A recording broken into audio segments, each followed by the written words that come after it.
What tips do you have for people for social media marketing, Ryan? Mm, Or do you want me to go first? that's a really good list. Find your audience, set a goal, build strategy, analytics, and prioritize one platform. But Spend a lot of time trying to find your audience. Even if you think about you, like where are you spending most of the time? What platform do you understand the most? It might be a lot of guesswork in the beginning to test a lot of this stuff out, but I think that's the most valuable piece. Then setting a goal and building a strategy. I mean, Ryan talked about a lot of different things: batching, looking at other people's content, going on the aggressive, going into Facebook groups.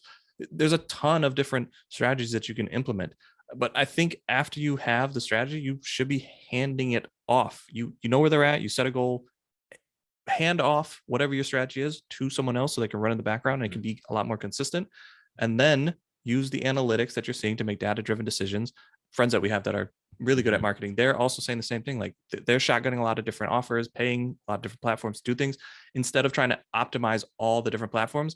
Now what they're doing is taking their ad budget and just focusing it hyper on one platform because they go, it's not even worth trying to optimize everything because prices are going up. It's so much more lucrative to focus in whatever the platform that's working, optimize that one and spend the max ad on that one platform instead of trying to spread yourself all over the internet, which I thought was very interesting. It's definitely a big change in marketing over the last couple of years when they were like, oh, spread your budget all over the place, market everywhere. You got to be in front of everybody at all times. It's like, it's not working like that anymore. Your audience is normally sticking to that one platform. It's not like people are jumping platforms all over the place. But I mean, you can even think yourself, are you on Facebook every day and Instagram and TikTok and Clubhouse? That's probably not around anymore. On YouTube, like maybe, but how much time are you spending on each one of those? Which one are you spending the most time on?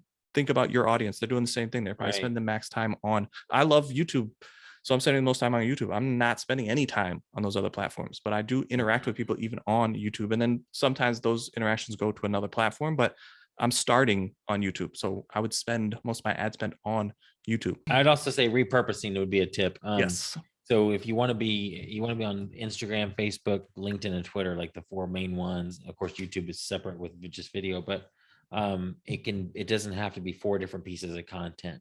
It could be the same type of content, but just reworded or something. You can use the same thing in multiple places. So repurposing is huge.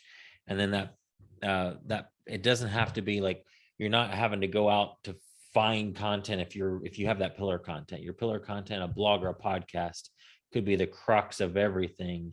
And your social media content just gets pulled from what you're already creating. So it doesn't feel like I have to do a podcast, plus I have to do a Facebook post, plus I have to do an Instagram post. It's literally like, I'm doing one thing, I'm focusing on my podcast, and then that content from the podcast can be, you say the term atomized, can be broken down into posts.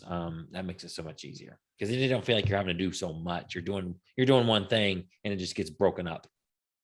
Yeah. And again, having the conversations with people, realizing like a lot of them are just completely stuck. They don't know where to go. But if you do have pillar content, if you like to write, if you like to do videos and you're already doing that stuff, please reach out to us because this is really what Ryan has been helping people with. So are you a small business owner feeling overworked, overwhelmed when it comes to social media marketing?